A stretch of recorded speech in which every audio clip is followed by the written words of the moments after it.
hereby call this meeting of Howell Township Council to order. Allison, would you please read the opening statement and roll call?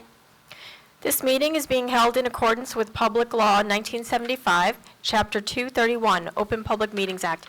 Adequate notice has been provided in the manner prescribed by law. This agenda is complete to the extent known, and formal action will be taken.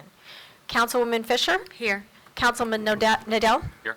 Councilwoman O'Donnell? Here. Deputy Mayor Gager? Here. Mayor Leggio? Here.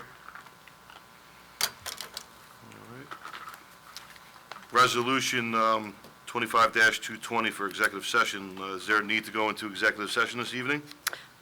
Yes, Mayor, we have attorney-client privilege, personnel, property acquisitions. That's it. And that's it. I'll make a motion to go into exec. Second. Councilwoman Fisher? Yes. Councilman Nadell? Yes. Councilwoman O'Donnell? Yes. Deputy Mayor Gager? Yes. Mayor Leggio? Yes.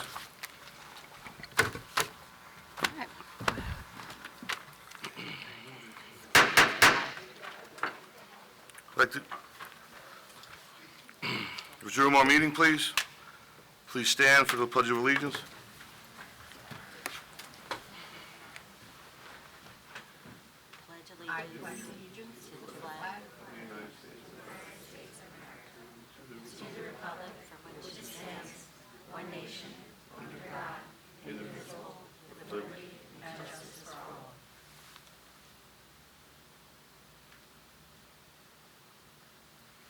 Thank you. If I may take a roll call, Mayor? Councilwoman Fisher? Here. Councilman Nadell? Here.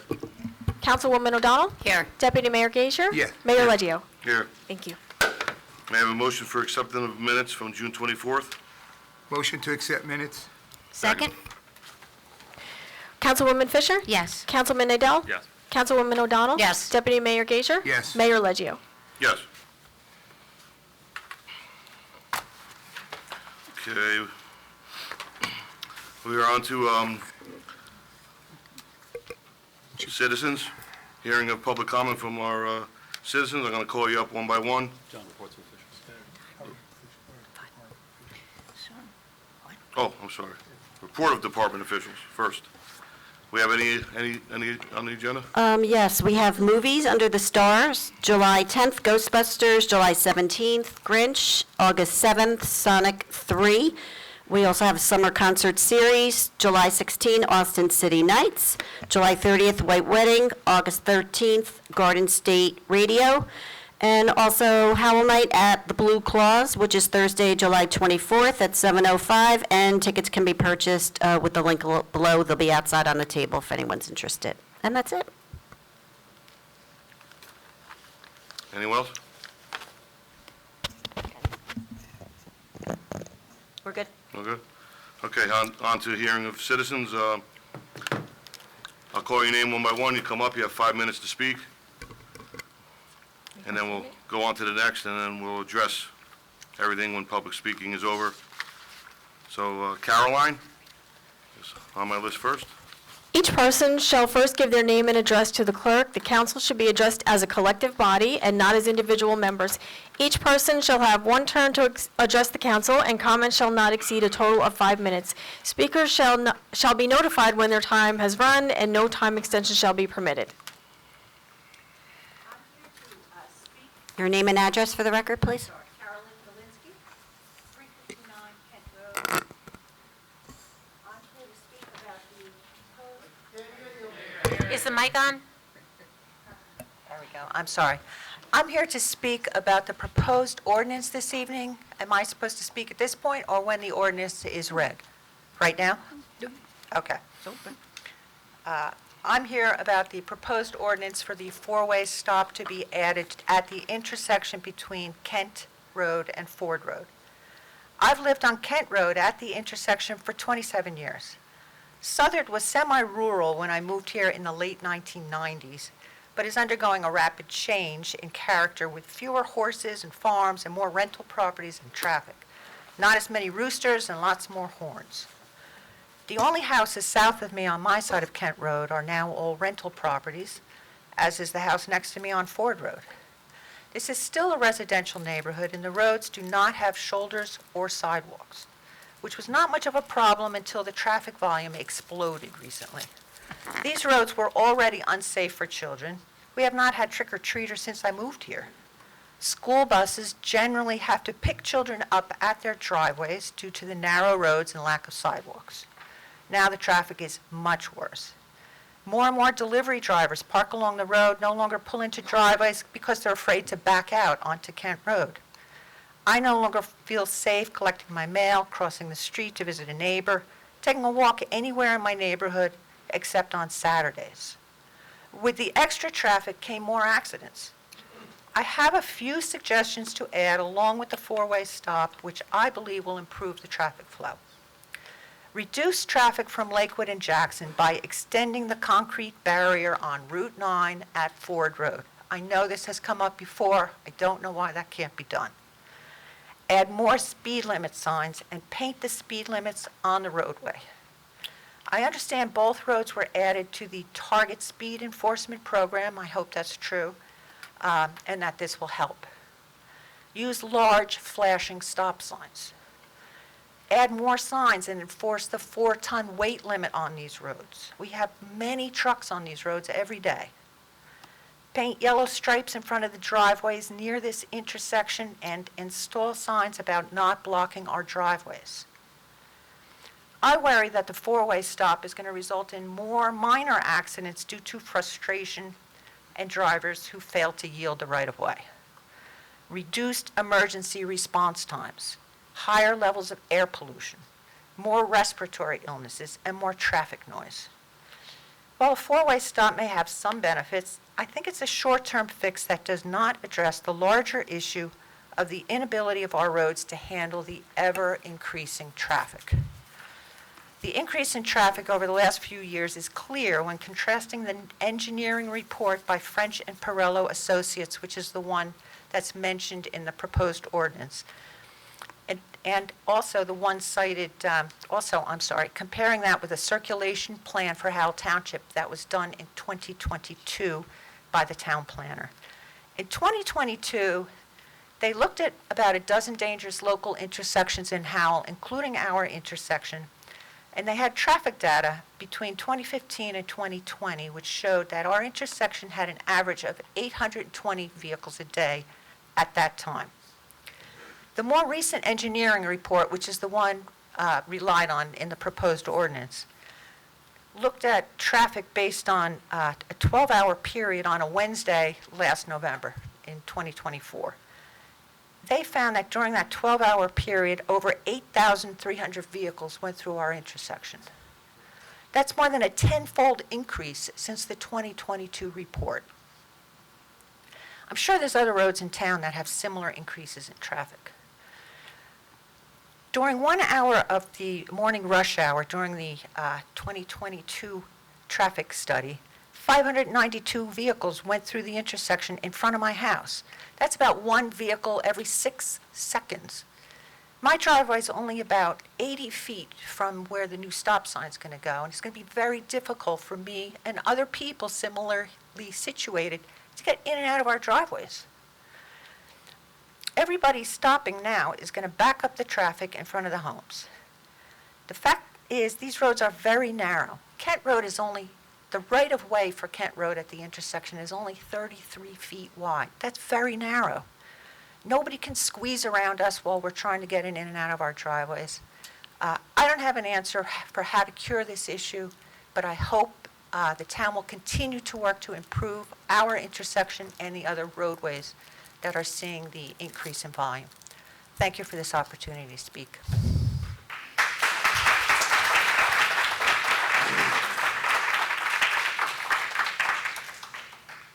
Susan Reed?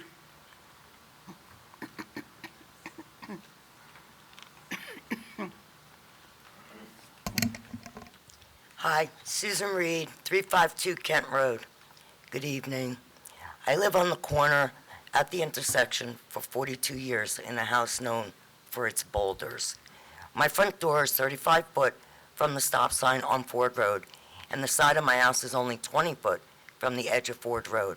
I have firsthand experience of the dangers of this intersection, as my house and my property have sustained significant damage from many accidents over the years. I also have observed the driving behavior that has led to them. I'm glad you're finally looking into the safety concerns. However, I do not believe a four-way stop is the best option at this time and will create additional problems and safety issues. Your traffic study indicated that in a 4-year period, 84% of the accidents were due to collisions caused by drivers not stopping at the existing stop signs. Most of these drivers do not appear to know how to stop at a single stop sign, no less the rules involved with a four-way stop. I feel there are many proactive measures that could be taken prior to resorting to a four-way stop, including the following. Currently, all traffic signs south of Southern School to this intersection are not visible due to trees and mildew blocking them. They need to be visible. Paint the speed limit of 35 miles per hour on the pavement of Kent Road leading up to the intersection, just like it is on Newton's Corner Road. Reduce all 4-ton vehicles from getting to the intersection by posting a 4-ton limit sign at the light on County Line Road in Lakewood, rather than further down on Kent. Once a 4-ton vehicle turns onto Kent and sees a sign at its current location, it's too late. They cannot turn around. They must come down Kent. Police were informed of this and were supposed to get in touch with the Ocean County Engineering Department to rectify the situation. To date, nothing has been done. Have a police presence at this intersection and ticket all violations of traffic laws. The town could make a fortune on tickets alone over there. Flashing stop signs and overhead lighting could be installed to emphasize the intersection. Perhaps a dangerous intersection sign ahead could be installed. The traffic study suggested rumble strips, which to me would be not acceptable, since our quality of life would be greatly affected listening to that day in and day out. If you decide to approve the four-way stop, I believe the following will occur and impact my safety and quality of life. Myself and my neighbors will not be able to get out of our driveways most of the day, as traffic will be backed up in 4 directions. I am requesting my rear driveway on Ford Road be painted with lines and a sign stating, "Do not block driveway." My backyard is directly along Ford Road, where all these vehicles will be backed up and waiting at a stop sign. The buses and trucks will blow diesel exhaust directly into my yard most of the day. Without proper signage and enforcement, we will still have large trucks entering the intersection. These vehicles need to swing wide and navigate into oncoming lane to make the turn. How will this work with all those vehicles backed up at 4 stop signs? I agree something needs to be done. I am fed up with the horrific accidents crashing in to my property and having to fix the damage. However, I do not believe a 4-way stop should be your first course of action. Before casting your votes, please take the residents who live there into consideration and some of the suggestions I have mentioned. I would be happy to discuss this further with anyone who would like more information before voting in favor of this ordinance. Thank you for your time.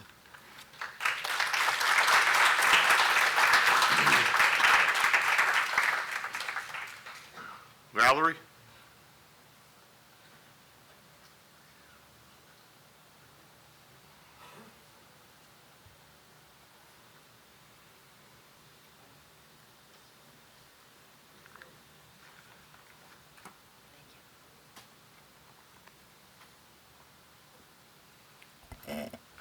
Hi, good evening. My name is Valerie Vargas, 48 Grist Mill Road. I've been a resident of Howell Township since 1999. I've raised my children here, I've built my life here, and I've worked here as a full-time local realtor since 2003. I want to begin by stating that I've spoken with Mayor Leggio prior to this meeting about the ordinance proposal I'm sharing tonight, and he's encouraged me to bring it forward publicly. I'm standing here this evening not just as a resident and professional, but on behalf of countless Howell residents who are angry, frustrated, and distraught about what's happening in their neighborhoods. This issue is negatively affecting their daily lives, their children's safety and well-being, and the protection of their greatest asset, their home. Over the past 2 decades, I've experienced the evolution of this town both personally and professionally. I've worked with hundreds of local families, buyers, sellers, landlords, and tenants, and I pay very close attention to how changes in housing patterns and enforcement policies directly impact our community. What I'm presenting tonight is a targeted ordinance proposal that aims to protect the integrity of Howell's single-family zones from the increasingly common practice of converting homes into unregulated and unlicensed rooming houses. Let me explain what this ordinance proposes in everyday terms. There are growing instances where single-family homes are being rented to primary tenants who then sublease individual rooms to multiple unrelated individuals. While this may not always be obvious on the surface, it creates situations where homes originally intended for single households are functioning as unregulated rooming houses. This change leads to overcrowded streets, trash overflow, increased wear on public infrastructure, and residents no longer knowing who live next door. It changes the character and safety of neighborhoods that were built and zoned for stable single-family living. The New Jersey Department of Community Affairs requires rooming houses to be registered with the state, and they're also responsible for enforcement. As a side note, I'd like to point out that there are multiple Facebook pages with unlicensed landlord representatives advertising dozens of rentals in Howell using language such as no application, no credit, no social security number. These are not your average real estate investors.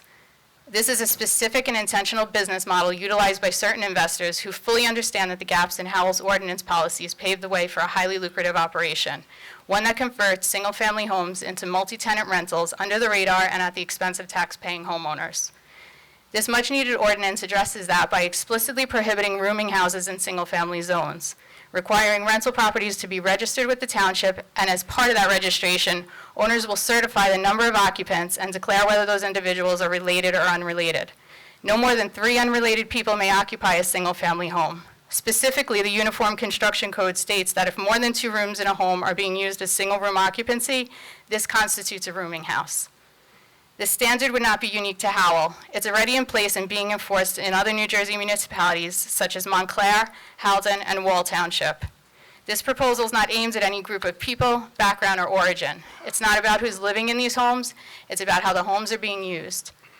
This is a zoning and enforcement issue. When single-family homes are allowed to operate as unregulated rooming houses, regardless of who the occupants are, it leads to overcrowding, safety concerns, infrastructure strain, and declining neighborhood standards. And importantly, this ordinance does not expose the township to liability. There's clear and repeated legal precedents supporting a municipality's right to define occupancy standards and protect residential zones from commercial misuse. This is about lawful enforceable use, not identity. To recap, the proposal limits occupancy to no more than 3 unrelated individuals in single-family home, prohibits rooming houses in single-family zones, requires rental registration and inspection that includes disclosure of relationship between occupants, it holds landlords accountable even when the tenants sublease, and it aligns with case law, state statutes, and mirrors protections that are already working in other towns. We have the opportunity to begin turning things around. As landlords are required to renew their rental registration under new rules, we'll start to see a shift. Within a year of adoption and enforcement, this ordinance has the potential to bring real positive change to our town. This proposal builds upon Ordinance 2448, which defined rooming and boarding houses in Howell's code, but didn't create enforcement tools or zoning protections. This next step fills those gaps. This is the gap that's created a destructive yet lucrative business model for certain investors. I've provided you with a full packet, including the proposed language, legal backing, examples from other towns. I'm also going to be posting my proposal tonight on the Howell, New Jersey First Facebook page for our residents to see. I would be grateful if the council would take the time to review it and consider including this for discussion at the next work session. I'm willing to offer my knowledge and expertise to collaborate and participate in working on this with you. Thank you for your time and your anticipated commitment.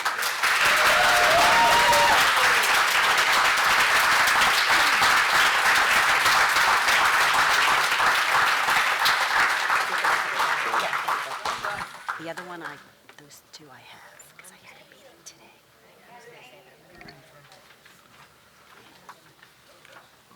Interdeep? From 3 Reuben Court?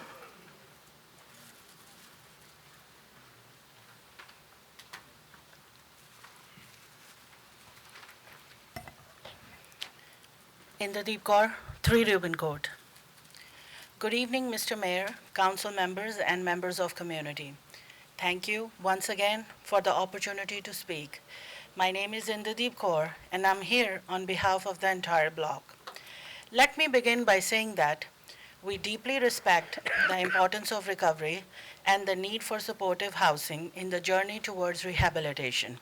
We recognize the critical role these homes play for individuals seeking a second chance. However, our concern is not with the concept of sober living itself.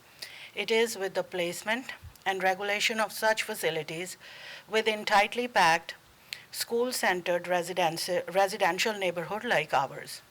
While we recognize and respect the role of recovery housing, this is primarily a residential community, home to families, young children, and 6 schools within 1-mile radius, where careful zoning and oversight are essential to ensure the safety and harmony of all residents. As it stands, there are now 3 separate recovery homes operating within a 1-mile radius of Rubin Court. One at 4 Rubin Court, one at 371 Aldridge Road, another one at 18 Laurel Court. All of these 3 residences are positioned between 6 public and private schools: Newberry, Lando Pines, Taunton, Heaven Montessori, St. Veronica Convent, and Genius Kids Academy, ranging in proximity from 0.3 to 0.9 miles. Some sit just feet away from school boundaries. One property is just 0.3 miles from a preschool, another nestled between 2 grade schools. And yet, the state of New Jersey requires a minimum of 1,000 feet between such facilities, and cities like Egg Harbor and Washington Township have gone further to regulate these residences with clarity, limiting occupancy, requiring conditional use permits, and mandating separation from schools and other recovery facilities by at least 600 to 1,000 feet. These are not radical measures. These are reasoned legal standards created to balance public safety with housing equity. But when state regulations are overlooked, when families discover unlicensed recovery homes after they have already moved in, and when multiple facilities are permitted within walking distance of elementary schools, that is not oversight. That is a neglect, sir. And this neglect places our children, our school, and our households at a serious and unnecessary risk, despite the tax we pay and the law already in place designed to protect drug-free school zone and ensure safe residential life. These homes may serve a purpose, but clustered around the schools and placed within feet of one another, they actively contradict the protection that state and federal law afford for our children. This situation does not just expose safety concerns, it erodes the integrity of zoning, licensing, and the expectations of those who live here, parents, children, and longtime residents alike. We are not here today with hostility. We are here with hope. We have taken steps to gather accurate information, reviewed guidelines from other municipalities, and met with the State Department to understand how local government can intervene. We believe Howell has the opportunity to lead, to follow not only the law, but the example of other townships that have made thoughtful and lawful decisions in the interest of public safety. Mr. Mayor and council members, we thank you for your time and your continued attention to this issue. And above all, we humbly ask you to work with us to preserve the safety, security, and stability that every Howell resident deserves. Thank you.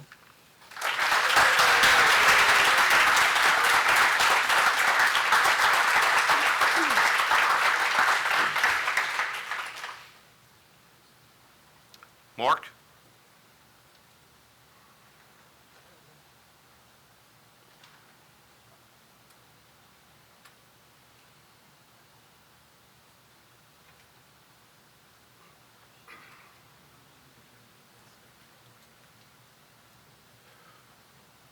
Good evening. My name is Mark Chickateno. I live at 214 Bry Avenue in Howell Township. Thank you for the opportunity to address the council. In early June, I wrote a letter to Mayor Leggio in regards to quality of life issues in Howell Township in the southern part of town. I've lived in Howell since 2008, and it's my understanding that this letter was distributed to some other members of the council. Perhaps you've seen it. I'm most concerned about business interests that have purchased homes in and around my home and charge exorbitant rents and have turned these places into rental units with lots of people. The home next to me has had no less than 8 different tenants within the time frame that it was purchased several years ago. During the time that these tenants have been there, I've called code enforcement numerous times. I have a high regard for code enforcement. They certainly have helped and done the best job that they can do to resolve some of these issues. Currently, I couldn't even tell you how many people are living there because there's different people living there. And I guess the closest description would be that it's almost like a timeshare, depending on the time of day. It's not based on a monthly situation, but depending on the time of day, different people are there. Sometimes I get up in the middle of the night, I see people walking in and out of the house. I have no idea what's going on. During the day, children play out on Bry Avenue unsupervised, and clothing is hanging in the trees to dry. Trash is overflowing, garbage is laying everywhere, and it's not just that house. If you drive down Bry Avenue on a trash day, you'll see Freehold cartage cans overflowing with trash. And I have contacted code enforcement, and again, they have helped to try to mitigate the situation. Noise issues. I come from a law enforcement background, and I know that ordinances can be challenging to enforce. Just recently, another rental down the road from me had a loud party on, I believe it was July 4th, which was a Friday. And I didn't call the police, even though it went on until 11:30 at night, but somebody did. And the police came and shut it down. Last year, they had a similar party. And at that party, I did call the police. And I was told that, well, on a weekend, they can go to 11 o'clock. Okay. So I was kind of irritated, but it is what it is. So I looked up the noise ordinance in Howell Township, and I see that you've adopted, to the best of my knowledge, the New Jersey Department of Environmental Protection noise ordinance. And what I would ask is, do you have a noise control officer trained to enforce that ordinance? Because if you don't, then in effect you don't have an ordinance. And when I complained about the party and was told, well, they can go to 11 o'clock, the police dispatcher didn't tell me about the rest of the ordinance, which says that during any other time, the noise level inside a residence shouldn't go up by more than 6 decibels. Nobody offered to come to my house to check whether or not the decibel level in my house went up by 6 decibels or not. If you do have a noise control officer, I would hope that they're not just trained in code enforcement, because code enforcement isn't going to be available at the odd times that these complaints happen. So I'd say either train a noise control officer or get another noise ordinance. And I say that with the utmost respect for all of you. And thank you for your time. Appreciate it.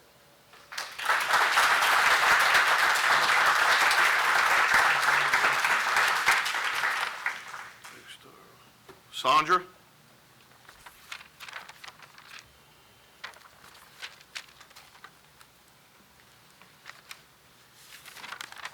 Can you hear me? Good evening. My name is Sandra, and I live on Hialeah Court. Several questions, concerns, and issues were presented in the previous meeting. We want to know what has been done to proceed forward. The residents of Howell want to know what is going on with the following. Rentals, they are out of control. There is a lack of limitations and a lack of structure.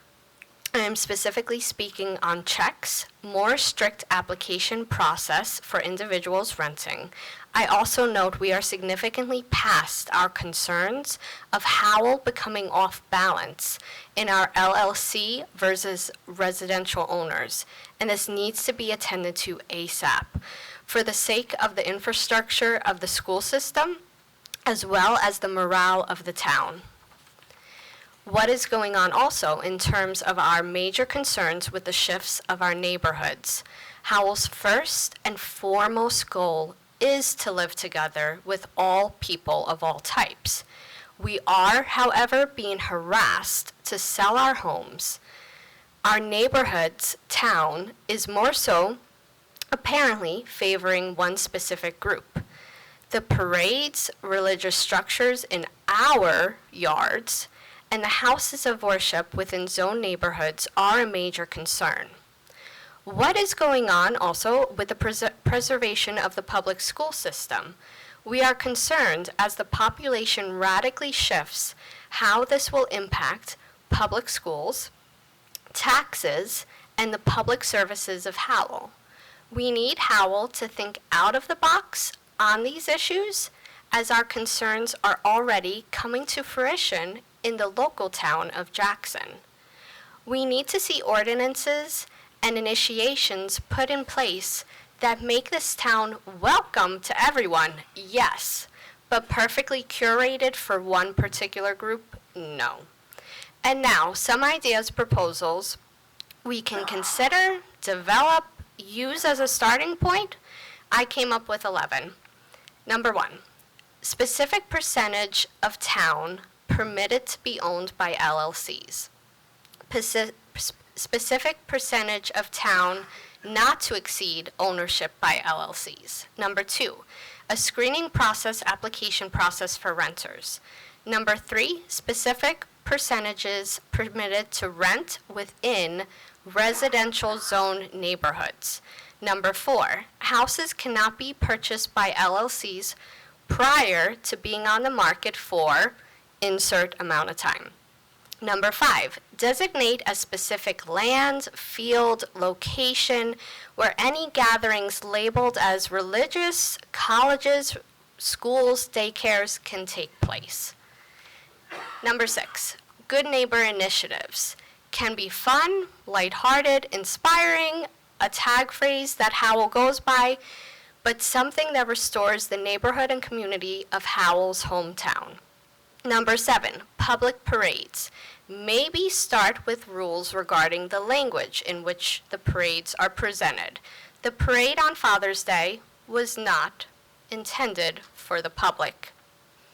Number 8, programs, initiatives that promote the longevity of the public school system.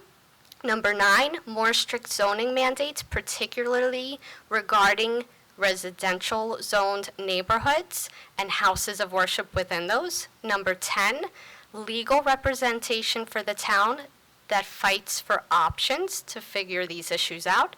And number 11, a committee that can join together to draft a letter to the senator and governor. Thank you.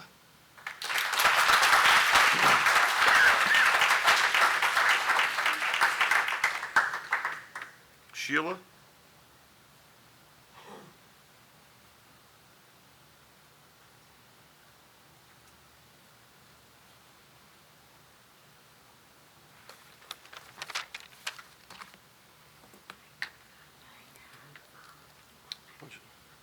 Rental stuff. Okay, thank you.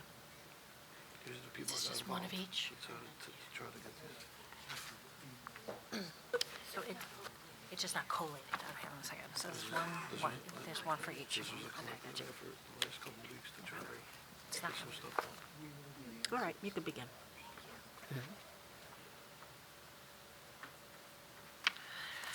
gonna have to get back from the sharing again.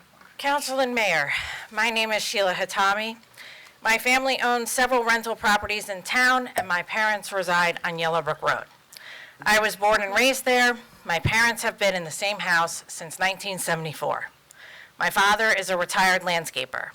He ran his business from our home. In the off-season, he would buy distressed properties and fix them up to rent. In those days, you could hold a property in your own name. Now, if you speak to any attorney in this state, the advice will be to put the deed of that property into an LLC, especially if you want to rent it. What happens with the imposition of fines, fees, additional inspections, and so on, is that only those owners, most often investors with lots of properties, have the financial deep pockets to manage those costs as the price of doing business. My father sold his Trenton rentals to the same investor who owned over 200 in the city, in multiple LLCs. My father and friends of his who own rental properties in Howell are not that guy. People who can't buy homes need an affordable place to live, and Howell has historically been a place to find quality rental housing. The property next to my parents' house has always been a rental property. My best friend from the time I could walk until I entered first grade was Carol Lee Cervone. She lived next door, and her family was on public assistance.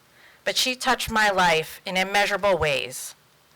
She unfortunately died of a brain tumor at 16, and her name is on the memorial at Preventorium Hill. The renters that are there now have been there a few years. They have a very chatty rooster that is very annoying. But I am very grateful for that rooster because he represents a household taking advantage of Howell's right to farm, something that is an integral and beautiful part of the fabric of Howell community. Perhaps it is the character of Yellow Brick Road that renters do not cause such disturbances to their neighbors. What I heard last meeting and what I hear tonight, however, is that other residents in more densely populated zones in Howell are not so happy with their non-owner occupant neighbors. The public should be aware that if there is a possible rooming or boarding house in their neighborhood, call the State Department of Community Affairs or DCA. If there is a recovery facility or home that you believe is unlicensed, call DCA. They will investigate and make a determination. The state has the ability to assess fines and reprimand landlords. There's also a database online to check whether or not a facility or address has a license. Beyond that, what I have submitted to the council tonight are some proposals that can address the problem and conserve town resources, akin to what I think Howell is already trying to implement, but with a focus on identifying priority areas with a clear workflow and procedure to address rental properties that are draining town resources and those that are cooperative to their neighbors or who have long-term tenants. The packet contains information on a proactive or cooperative compliance model implemented by municipalities facing similar challenges all across the country, from Massachusetts to California, in Nebraska and Tennessee, as well as a draft of a proposed ordinance. The long and short of it is that we can, 1, identify priority zones for enforcement, that is, neighborhoods that are frequent users of emergency services or have a lot of complaints. 2, publicly publish checklists and inspection guidelines for the public, for landlords, and for tenants. 3, have a clear workflow that rewards efforts at compliance and has consequences for continued non-compliance that will actually affect a rogue landlord's bottom line. And 4, collect data and share process and outcomes with the public at council meetings. Also, I'd like to address something that Matt brought up at the last meeting about occupancy. What I've noticed in Monmouth and Ocean counties is that there seems to be, in different municipalities, some restrictions on occupancy not based on the state's square footage guidelines, but our calculations, but on the number of bedrooms. For instance, a 2-bedroom condo is allowed a maximum of 4 people, even though there might be room enough for 6. As an aside, my father would never rent a 2-bedroom house to 6 people. "Do you know the problems they cause with the plumbing?" he would say. But clearly, there are property owners out there who can absorb the cost of such damages and don't care about the detriment to their asset. There are those landlords, however, that do. Anyway, it would be a great opportunity if we could workshop and further discuss the ideas put forward tonight with the town. Everyone who was at the last meeting and at this meeting It's been 5 minutes. could participate, I'm finishing. Nope, Could your time has ended. Participation in any workshops or committees Ma'am, your proposed time is around this issue. Sheila, your time has ended. Thank you. Thank you.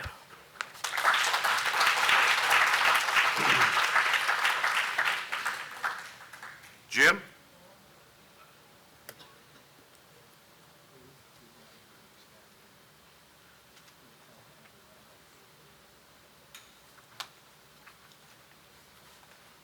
Jim Howard, I don't usually need that. Jim Howard, 12 Bass Place in Howell. I'm a 31-year Howell resident, a certified firearms instructor, and a Second Amendment supporter. Here today to talk about a proposal I sent a couple of weeks ago, actually a month ago, on an ordinance adoption that we got through in Englishtown on June 11th. One of the things that's happened over the last couple of years, I'm sure you're all aware, but the Bruin decision allowed concealed carry in the state of New Jersey. 6 months later, the Murphy administration went out and put the Bruin response bill in, would put exorbitant fees and a lot of obstacles. That's being fought by all the different Second Amendment groups in the court system. But what we found in Englishtown, with the help of the mayor, who would have been here tonight if he didn't have a workshop also, is that there's no requirement for the town to keep the municipal portion of the fee, which is $150. So the law requires a $200 fee, $50 of that goes to the state for violent crime compensation, $150 goes to the municipality to defray the cost of administration and issuing the permits. It doesn't cost $150. 5 years ago, it cost $25 for that. Town got nothing out of it. Now it's $150 for the same check that you get for a pistol purchase permit, which is $25. Town keeps that. There's no difference other than a six-fold increase. I did forward the email to the council after the Englishtown meeting, and I just had a couple of quick questions. Surprise, because usually I'll go for an hour. There's no other constitutional right that you have to pay a fee or a permit for. I didn't have to pay a fee to come here tonight and talk. I don't have to pay a fee or get a permit to go to church on Sunday. And I think our constitutional rights deserve the respect of the council. And I would like to talk further about introducing this ordinance and providing some response or some relief to the residents of the town from the Murphy administration's ridiculous fees. Jim, I sent you a message earlier. Hang around after the meeting tonight. Will do. Thanks, Fred. Thank you.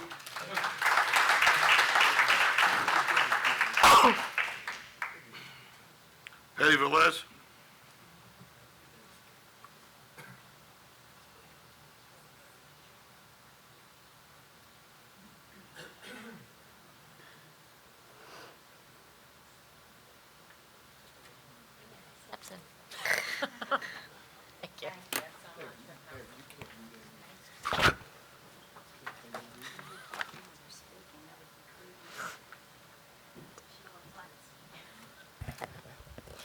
Betty Velez Gimbel, 97 Victory Road.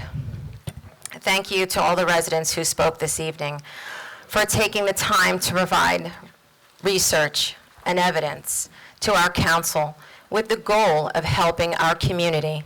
You are the leaders our community needs in light of the shortcomings of our administration. Why is Howell Township choosing to overregulate specific groups over others? At the start of the 18-month-long struggle of the farmers, the original ordinances were extremely detailed. It seemed no stone was left unturned. But single-family homes being converted into rooming houses, the residents and council are told little can be done legally. As presented, these same issues exist in other towns, yet those professionals are finding ways to ensure the quality of life for their residents. Council, do you remember the farming ordinances that permitted 2 people per car for a farm event? We had to argue and present the township's own master plan to gain 3 occupants. Yet the administration maintains that nothing can be done to implement restrictions on parking. I have provided samples of parking ordinances from other towns for your review. I was surprised to see such detail, given that Howell residents are continually being told nothing can be done. Please review them and perhaps utilize them for reference during your future collaborative meetings. Furthermore, the council meetings do not provide an opportunity for dialogue between council, admin, and residents. I encourage the council to develop workshops in which residents have the opportunity to contribute their expertise and skills around pressing issues. Give the people the opportunity to be the watchmen of their own neighborhoods, their own quality of life. I also encourage the council to open the master plan subcommittee meetings to the public and designate a time for collaboration and public participation. The master plan is the driving force of zoning and land use ordinances in which we are all affected. A few years ago, I was denied my request for an extension of time to review the master plan during the rezoning of the SED zones, which permitted warehouses. If given the opportunity, I would have been able to advocate for Victory Road long before an application was submitted. We, the residents, the stakeholders, should have as many opportunities to participate. That is transparency. Thank you.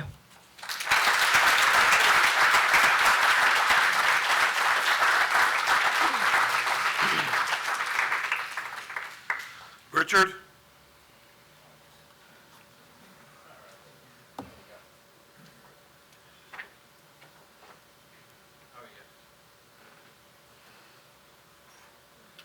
Good evening, everybody. Richard Krug, KRUG, 4 Sammy Drive. Last month, I'm going to keep this light, okay? Last month, I spoke about the Aruv issue, and I think we all know what that is, as I know, that it was presented and approved on May 6th, okay? With certain requirements, and I read through it multiple times, so I'm very familiar with the ordinance, okay? Unfortunately, 2 weeks ago, I had a bad experience in front of my own home. I was out in Jackson tending to some horses that my girlfriend owns when I got a phone call from my neighbor that I have a bucket truck in my driveway. And I said, what are they doing? Well, they're trimming trees down. So I had to leave the farm in Jackson, and while I was driving here, I called the police, and I asked them to meet me at my home.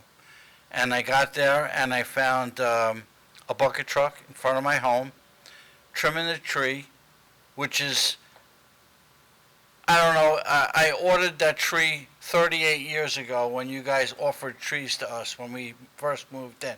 So I've maintained it for 38 years, but I realize it's probably not my tree because it's within a 10-foot setback. And I said to them, what are you doing? And I have 2 very expensive cars. One's a classic car, the one I had on my shirt in the driveway, and another sports car in the driveway. And I said, listen, stop what you're doing.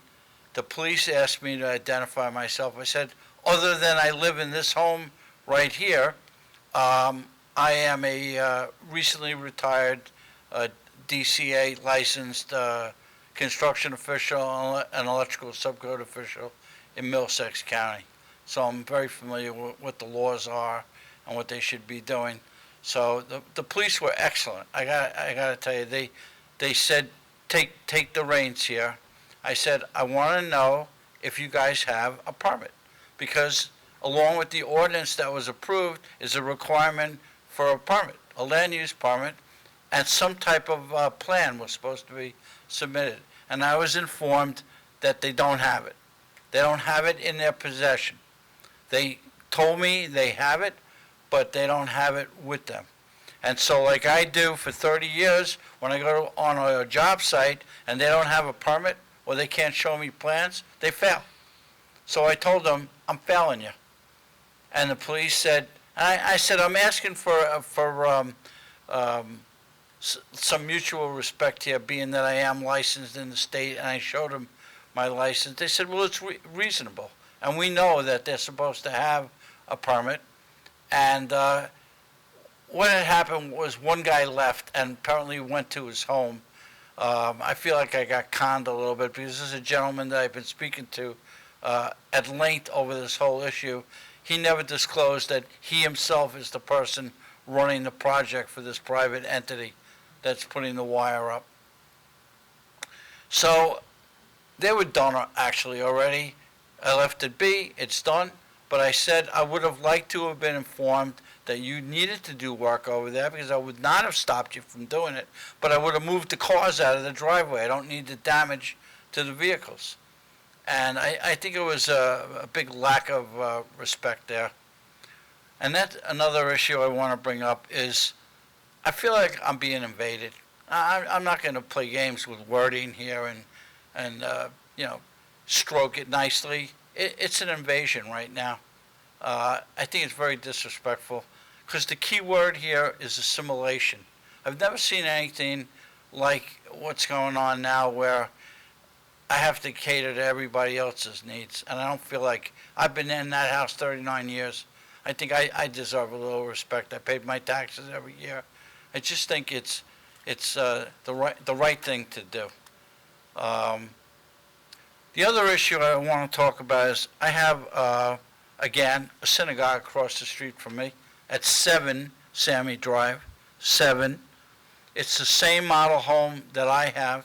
It's a 4-bedroom, center hall colonial, Georgian-style colonial with a basement. And the previous owner sold it to Orthodox Group. I don't know if it's an LLC or not. I would actually like to know that, and maybe I'll file an Oprah request to see if that's true. It's been 5 minutes. I'm done? Yes. Yes, sir. Okay, very good.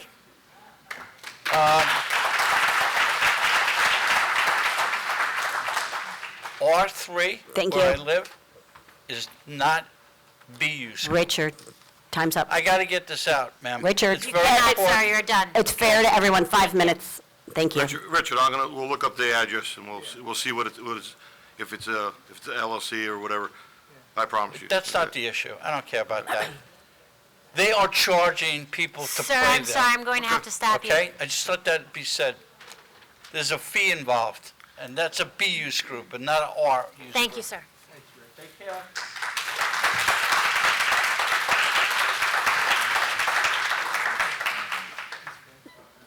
Hey, Richard, I disagree with the 5 minutes also, sir. I think we need to increase the 5 minutes.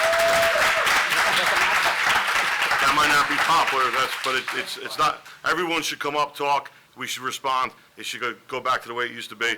We'll see if that's going to happen. So let us finish first. All right, finish. Paula?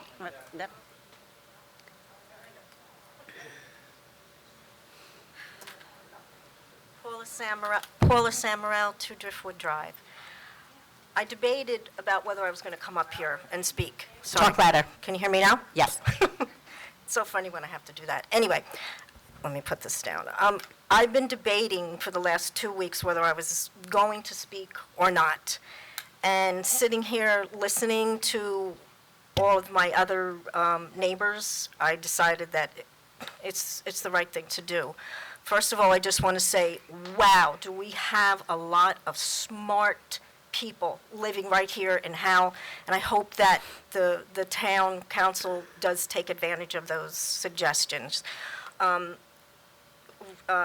Kruger brought up some points that I was thinking about bringing up. I live right down the road from him, and this establishment, this installation, I should say, of the ERU boundary system, I have no objection to it. However, the way that it was done was not right. You don't, you pass an ordinance that's going to give everyone the right to enjoy their property. And you can't just have one ordinance that's going to capitalize on the rights of one person, and not take into consideration the rights of other people. This 10 feet, this right-of-way thing, everybody, it's for public use. It's not for one person. It's not for one group of people. Mr. Kruger was I think that's how you say your name. He was lucky enough to have a tree in front of his property. What happens if you don't have a tree and someone makes an application to put up one of these e-roof boundary systems? And it says in the ordinance that a pole will be supplied to install this. Who is going to want to have a pole right in front of their house? Isn't that going to hamper that person's right to repass and pass through the right-of-way? I thought that the right-of-way was for public use, for everybody, for utility lines or electric lines or water lines, or if the town needed to widen the streets, or they just, thank you very much, they just redid all of our sidewalks. This ordinance needs to be revamped. Is there going to be, who's going to be responsible if this tree that was trimmed, okay, was it a licensed arborist that did this? The person that was running whatever you call it, the thing that the bucket truck. The bucket truck, right? The person, were they licensed to do this?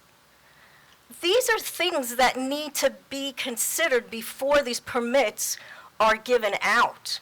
Because, first of all, you may have somebody that's deciding, gets crazy, and they're over there cutting branches off of trees, weakening the trees. We've been having some terrible, terrible windstorms.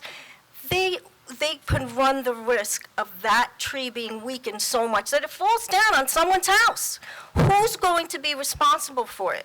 Is the homeowners going to have to take an additional liability insurance out in case this happens? Has anyone thought of this? We just need to, I understand that these e-roof boundary systems are, there's something that's going to save, help people with their culture, whatever, and have like a shared domain. But we're not all of that culture, and I think that what we need to do is, as Rich had said, we kind of feel like we're being taken advantage of. And the simple fact that we're all running around afraid to say anything and afraid that we're going to be sued, which brings me to another point. Perhaps if someone says they're going to sue the town because they're being discriminated against or whatever, maybe there should be a committee that sits there and decides, well, should we let it be taken to court, or should we settle? Because the townspeople are the ones that pay in the end, whether we're sued or whether we settle. So that's all I have to say. But thank you very much, and I'm sorry if I'm all over the place, because I wasn't planning on talking tonight.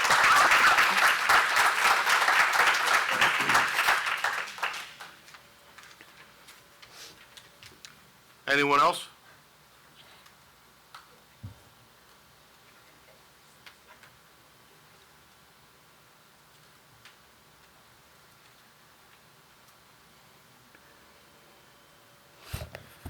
Good evening, Mayor and Council, professionals. My name is Mark Parisi. I live at 2 Castle Court.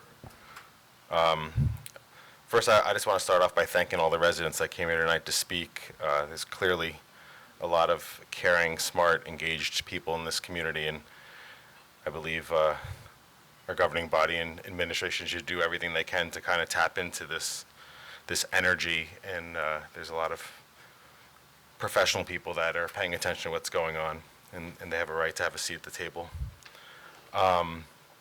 As far as the gentleman that spoke earlier, and I understand, Diane, I understand that there's a 5-minute rule, and you got to be consistent with enforcing it with everybody. I totally respect that. But it occurred to me that and I understand why that was enacted not too many years, a few years ago, because there was a lot of banter and back and forth with certain council members that were getting argumentative with residents, and it was just going sideways, and it needed to stop. So I understand that. but, you know, I think about a resident that maybe has lived in this town for 10, 20 years, you know, and paid property taxes and maybe never came to a council meeting, you know, and decided finally I'm going to go to a council meeting and I'm going to speak about something that's important to me. And they got up here and maybe they're not aware that there's a 5-minute rule, and, you know, and all of a sudden at 5 minutes, like, they're cut off. And again, Diane, that's not on you guys, you know. That person that wants to, maybe they're being respectful, they're talking to you about an important issue that they have that, you know, and they finally have decided to come to a council meeting to speak about it, and then they're just cut off. You know, I feel like, you know, in our form of government, the mayor doesn't have a lot of power, but I do know this, that in our charter in the Faulkner Act, that the mayor presides over this meeting. And I would certainly advocate that the mayor should have the discretion to extend that time and show that courtesy and that respect to that resident so that they can speak. So I would ask that the mayor and council work together to maybe amend that council meeting protocol and allow for the mayor to use their discretion to extend that courtesy and respect to a resident, to anybody that comes here to speak, if they just need another 30 seconds or a minute or what have you. It's just the right thing to do. The other thing that the gentleman who spoke about the noise issue, I know a little bit about the noise issues in this town, and I will say that having dealt with, you know, a noise issue myself up until 2019, when the town adopted the model noise ordinance from the DEP, that they needed to have a noise control officer. And I spoke with former manager Joe Clark and other people at the county health department. As far as I know, we still don't have a noise control officer, somebody that knows how to read a sound meter that can go out and take sound measurements.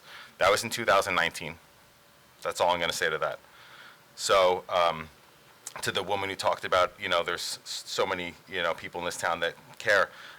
It's my understanding that our town, that we can form citizens advisory committees. I know we have a lot of boards and committees for different things, but I also know that we have the ability to form new advisory committees. And I would encourage you guys to maybe look at exploring that, maybe not start off with one for a specific narrow scope, you know, but look at all the people that are here that want to, you know, be involved and have some ideas about how we can improve our community.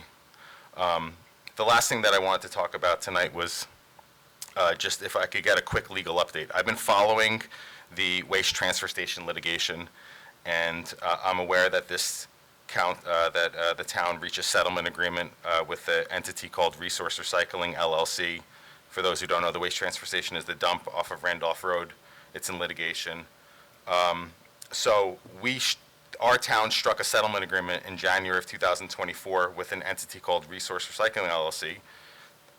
The county ended up denying the request for inclusion into the waste management plan in February of this year.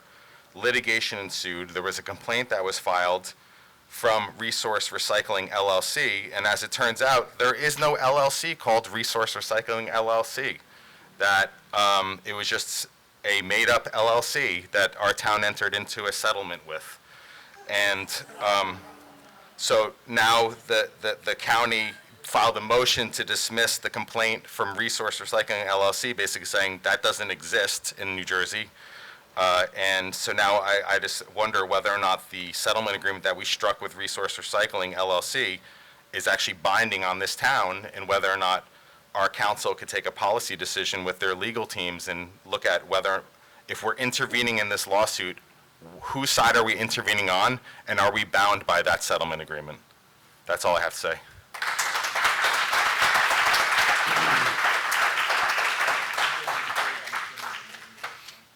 Anyone else? Going once? Seeing no further public, may I have a motion to close public, please? Motion to close public. Second. All in favor? Aye. Response from public officials? In relation to the first two residents that spoke of the ordinance on Kent Road and Ford Road, I did have a meeting today. The land use officer is absent from tonight's meeting. I did have a meeting with him today and the township engineer, and they did speak of do not block the box and also driveway signs, as well as paint the box. So I will bring this other information to their attention as well. Anyone else? Mayor and Council, we've received a lot of information from residents that I'd like to be able to go through and give the proper due attention and report back to you at the next meeting with regard to it. There's a lot of interesting content-neutral approaches that these residents have provided that I'd like to go through and again, respond back to you and give it the due diligence that it requires.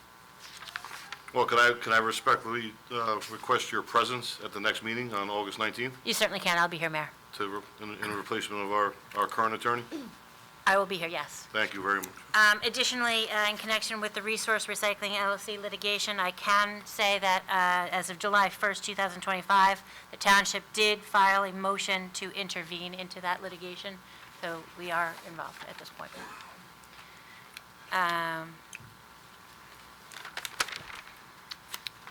The only other thing I can recommend, it came up numerous times in terms of committees.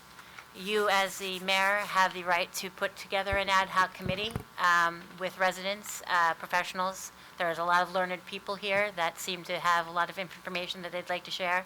If that is something like you would want to do, I certainly can help assist with that as well. Thank you.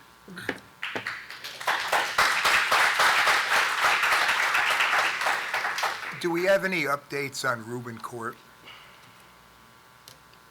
Reuben Court was approved by the Fire Bureau, and with that approval, they can then file for state approvals. All right, counsel, Mrs. Fisher? I would just like to remind the public that a lot of us on council live in South Howell, so we're living the same experience that you are. And the reminder that we're obviously paying the direct consequences of Biden's open border policy. It's here. We're here. We're a border town. And we are trying very hard to push the envelope with new ordinances, and I think the time has definitely come to form a committee. The sooner the better, to help us pass these ordinances. We do have a lot of smart and passionate people here. We have to definitely get that going as soon as possible. And I'm sure other council members can speak on behalf of this. Governor Murphy has certainly not made things any easier for us. He's protecting the wrong side, and instead of protecting his own citizens, his own tax-paying people here. The courts are also siding with a lot of these slum, landlord LLCs. We recently had a case. We were ready to pull the C of O, and the judge ruled against us and for the landlord. So we have been trying. Someone recognized our code enforcement officers. They're trying. Sometimes it feels like our hands are tied because of the policies, especially in this lovely sanctuary state we're in. Hopefully that'll change in November. But I do think it's time, Mayor, that we form a committee and take advantage of this talent and passion that we have right now. Well, that's why I got together with a few residents and, let them brainstorm and hopefully a list of that stuff that has been handed over to our attorney, and we could implement some of those same things here that are implemented in other towns that are legal, and that's the goal.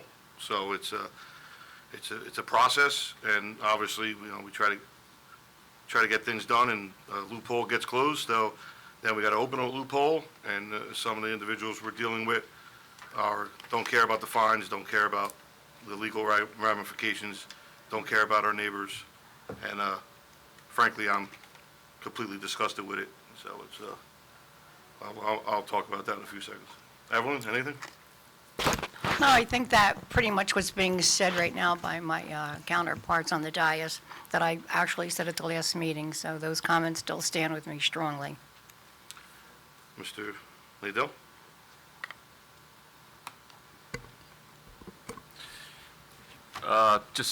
Thank you to everyone who came out and presented us with some sample ordinances from different towns. Obviously, we're going to have our attorneys look into it, and hopefully some of these things could be adopted here at the local level and hopefully have some kind of results that we're all looking for. I know I'm personally looking for some results with all these rental properties going on and what's doing to the town.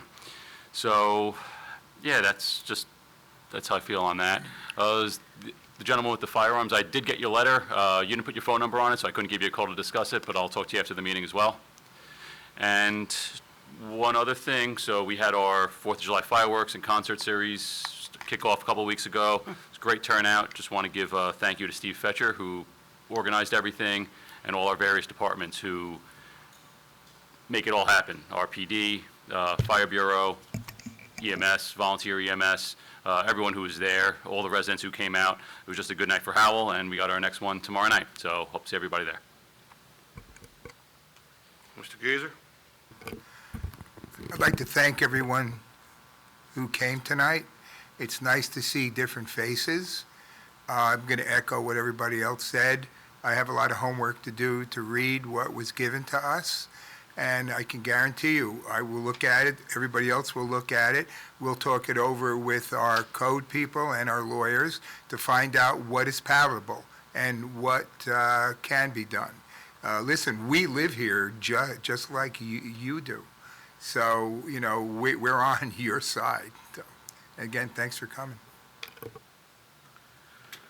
All right, let me address everyone, try in a little bit in order. As far as Caroline and Susan, echoing what Mrs. Festino said, you know, we're going to work with the engineering, and this four-way stop is going to, you know, needs to come in. I know it's going to inconvenience a couple of you, but you know, we have to protect that roadway, you know, quality of life obviously over there, and whatever's going to have to get done, painting, signage, blinking lights, to make that as efficient as possible. You know, the narrowness of the road, you know, obviously 50 years ago, 30 years ago, no one ever expected, you know, our neighboring towns to have an explosion in, you know, residents, and now, you know, overflowing into, you know, surrounding towns. These roadways obviously weren't built to handle that kind of flow, and it's an ongoing issue in many areas of town. So this is just one that's going to get addressed. As far as Reuben Court, you guys know that you know, as far as with the state, our hands are tied with it. I don't agree with it. I don't like the fact that, you know, a house gets picked on a cul-de-sac like that, and now all of a sudden it gets turned over to, in this particular case, a sober living home, and it's you know, I'm very unpopular for you guys on that street with the children, and the changing of the individuals every, I guess, weeks or month, you know, weeks or no, let me just finish, okay? So Mr. Howard has made it clear that the town's hands are tied as far as what has happened over there. Your recommendations, though, that were made today, okay, our attorney has listened, and I'm sure she wrote it down. Moving forward, if we could implement stuff on our books to control this, school areas, everything that you said, which is, thank you very much for the information. You worked hard on that. I don't know about, you know, as far as overturning the one that's on your block, if that's, you know, I can't sit up here and say that's going to happen or not happen. I don't think so. You know, legally, here's where the residents of our town and every town need to go and talk to our congressmen, our senators, our assemblymen and women. Things need to change. We were shut down by a state senator. Okay, well, all right, so I'm, you know, listen, I'll talk, when the meeting's over, we'll talk again, okay? Like we did 2 weeks ago. I have no problem, none of us coming down and speaking again.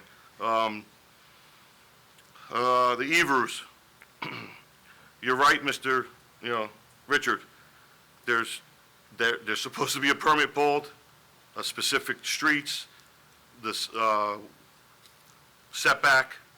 It's not supposed to be going across any private property. That was in the ordinance, I believe. Yes, existing utility Existing, poles. right? It's, you know, Existing it's utility not poles supposed to go there, across, you know, if it was going to be on a greenway or open space, and if the neighbor lets you attach to their fence, that's fine, okay? But what happened to you over there, if you know, that wasn't pulled, the permit wasn't pulled, we need to find out. If it wasn't pulled, okay, please. I'll find out Let's tomorrow. look into that, and then the address across the street, okay? Mr.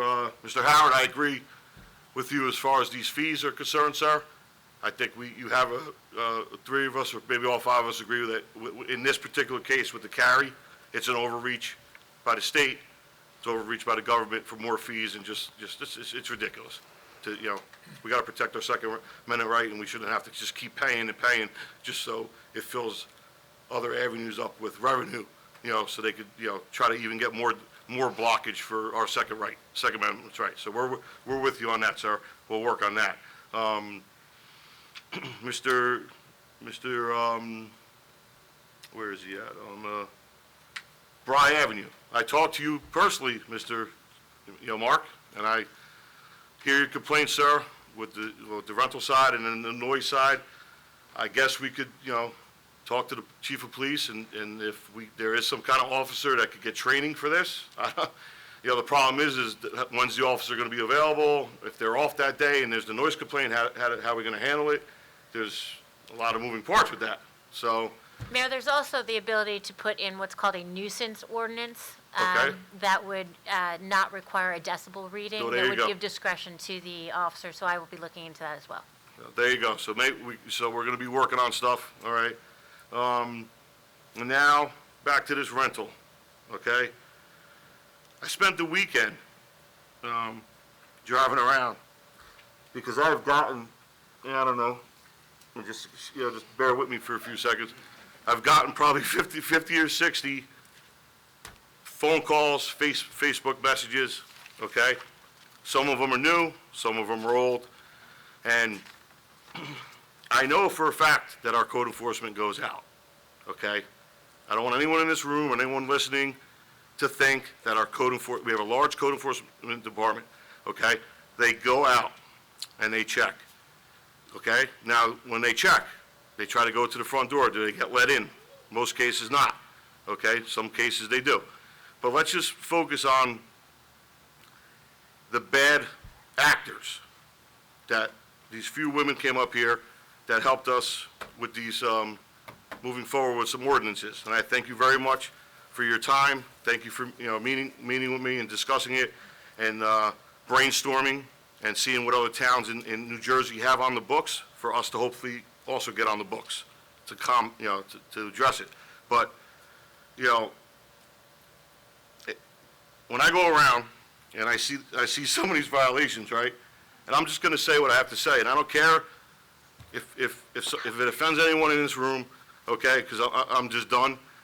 If you want something sugar-coated, then I suggest you go eat a donut, okay?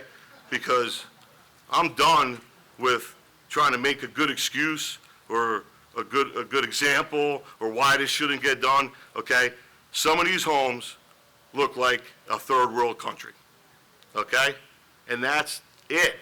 Cars on the lawn, garbage on the side of the house, 3-bedroom ranch with 15 cars parked in front of it, but it's not over-occupied, okay?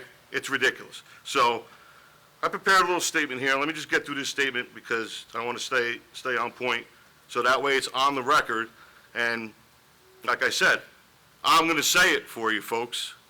It needs to be said, and I'll say it, because a lot of people don't want to say it, or we're worried about, hurting feelings, or going after this group, or going after that group, and it's just not right, okay? The town's rental explosion, is, hold on a second, let me just get my bearings.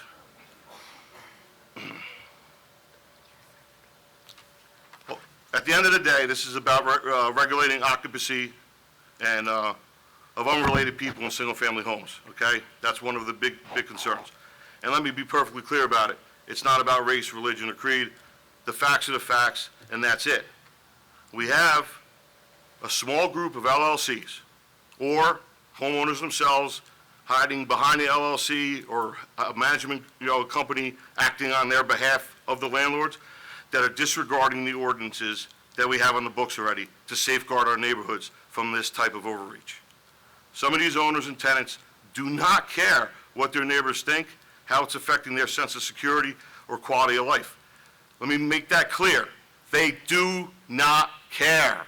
What you think, what you have to say, okay, it's a money grab as far as the unit itself, and what is that behind that money grab? It's to piss you guys off, piss me off, all of us that live in these neighborhoods, to maybe sell the house ourselves, so they could grab another house and do the same thing, okay? And unfortunately, listen, we have a lot of good landlords in town. I know a bunch of them, and they hold their tenants accountable to the occupancy rules, to the quality of life rules, everything. But this small group that have, come in, just like other towns, they probably don't even live even around here. They might be in California or Illinois or Canada or in another country. It is what it is. But it's doing its damage, right? So some of the owners and tenants, and I said that already. When it comes to the occupancy rules, health and safety, it's just common sense, right, folks? You would think if it's a 3-bedroom house or a 4-bedroom house, maybe 2 people per bedroom max, okay? And then we go back to the size of the bedroom, and if there's a closet, but that's not the case here, folks. Many of these homes, the rooms are getting divided up, the basements are getting divided up, the garages are getting divided up, all right? And even outside sheds have had people living in them, okay? It's absolutely ridiculous, okay? So, I'm saying what I need to say because I've seen it. I've walked in, on the streets. I park my truck. I take a quick walk, and some of the stuff is just absolutely ridiculous. But, like I said, code enforcement tries, and we don't get nowhere. So these single-family homes are just that, single-family homes, not multiple family, not boarding houses, not hotels. And what's good for one should be good for all. When the township ordinances are not being followed, being nice gets us nowhere, all right? So moving forward, and code enforcement already is doing this, but like I said, sometimes it doesn't work. You're giving you one warning, clean it up, fix the problem. In some cases, it works. In some cases, it doesn't, okay? So, what do we have to do then? Increasing the fines, we'll see you in court. That happens, and in some cases, it's still not working. So, I feel zero tolerance for repeat offenders and landlords. That's the only way to do this, folks, is zero tolerance. If they want to play the games, then we're going to just find, all right? We're just going to find the hell out of them, okay? They want to pay, they don't want to pay, okay? And if we're going to have to go to court and litigate it, then we're going to have to go to court and litigate it. It's going to cost the town money, okay? But what are we supposed to do, right? We're just going to give away our town? So, well, I'm not for that, and that's it. So, it's funny how I talked to some of these tenants over the weekend, right? And they blame the landlord. Oh, I didn't know I couldn't do that. And then the landlord will say, oh, I didn't know my tenant wasn't doing that. So let me get this straight. You buy an $800,000 house in town, okay? I got one on my block. It's for rent right now. It was only put on a site to attract a certain demographic of people, okay? It's 2 houses away from me, okay? So let's see what happens with it, because I got another one around the block. The other one around the block from me, I don't know. I passed there coming here today, 17 cars. It's a 4-bedroom house. The grass is about 5 feet tall, okay? It's absolutely ridiculous, right? But I guess they're paying the fines, and they don't care what we have to say. So the landlords want to blame the tenants want to blame the landlords. It's the landlord's, job to tell the tenants, well, obviously you can't have 20 people living in the 3-bedroom house, or, the tenants are just doing it because that's how they live from wherever they came from, and that's not how it is here. Single-family occupancy, stressing out our water system, our sewer system, electric. How about our schools, okay? Multiple kids coming out of the same house, and the house is paying a single-family tax. So the rest of the tax for that kid, for all the special programs or whatever's going on, busing, English as a second language, whatever, we're all assuming that money. It's not fair. But nobody wants to say it, right? So it's said. We said it.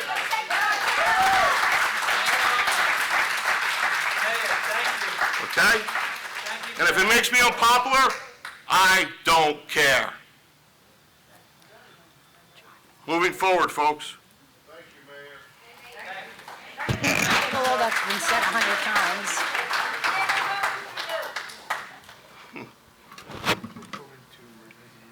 All right, going on to resolutions. Your, Mayor, just so you're aware, Resolution 25, 2010, and Resolution 25, 2013 have both been pulled. Thank you. So we are going to vote on Resolution R-25-206 through 209, skip 10, 11, 12, skip 13, 14, 15, 16, 17, 18. Do I have a motion? I'd like a motion to adopt resolutions R-25-206 to R-25-209, R-25-211 to R-25-212, R-25-214 to and through R-25-218. Second to those aforementioned. Councilwoman Fisher? Yes. Councilman Adele? Yes. Councilwoman O'Donnell? Yes. Deputy Mayor Gager? Yes. Mayor Leggio? Yes. Consent resolutions passed, as explained. On to Resolution R-25-219. This resolution is reappointing Diane Festino, RMC, as municipal clerk of the township and establishment of tenure beginning on July 11, 2025. May I have a motion for 25-219? I'll make a motion. Second. Roll call, Councilwoman Fisher? Yes. Councilman Nadell? Yes. Councilwoman O'Donnell? Yes. Deputy Mayor Gager? Abstain. Mayor Leggio? Yes. The resolution passes. Resolution R-25-219A. This resolution is authorizing the township to enter an agreement with Diane Festino regarding compensation for her role as acting township manager. Motion to approve. Second. Councilwoman Fisher? Yes. Councilman Nadell? Yes. Councilwoman O'Donnell? Yes. Deputy Mayor Gager? Yes. Mayor Leggio? Yes.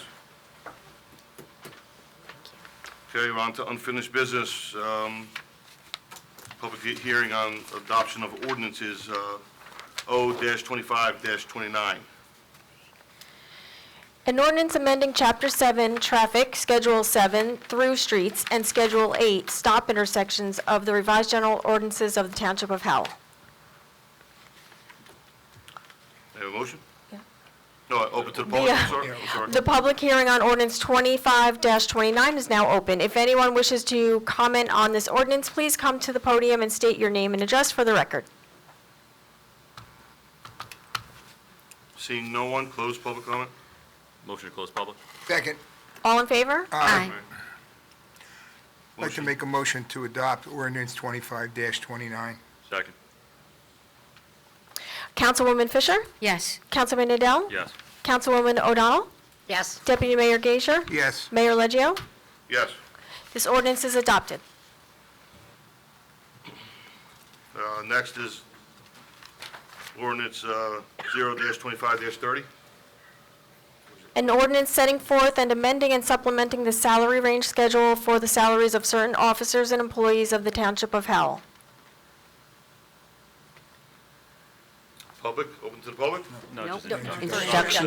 Make a I'll make a motion to motion. intro. I'll second. I'm sorry. Councilwoman Fisher? Yes. Councilman Nadell? Yes. Councilwoman O'Donnell? Yes. Deputy Mayor Gager? Yes. Mayor Leggio? Yes.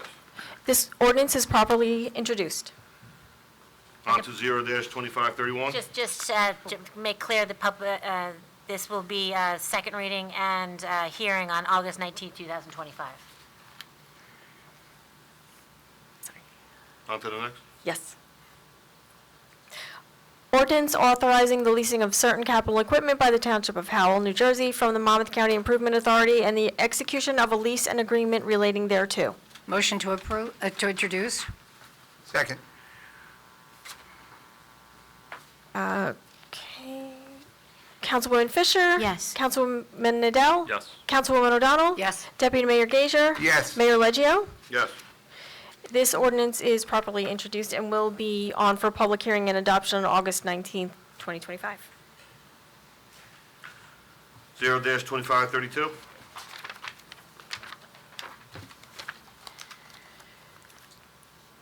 ordinance authorizing the guarantee by the Township of Howell in the County of Monmouth, State of New Jersey, of payment of principal and interest on the capital equipment lease revenue bonds, Series 2025, Howell Board of Education project of the Monmouth County Improvement Authority. Motion to introduce ordinance 25-32. Second? Councilwoman Fisher? Yes. Councilman Adele? Yes. Councilwoman O'Donnell? Yes. Deputy Mayor Gager? Yes. Mayor Leggio? Yes. This ordinance is properly introduced and will also be on for a public hearing and adoption on August 19th. Moving on, next regular scheduled meeting will take place on August 19th at 7 PM. Executive session at 6, regular meeting at 7. Seeing no further business before the council, may I get a motion to adjourn? Motion to adjourn. Second. All in favor? Aye.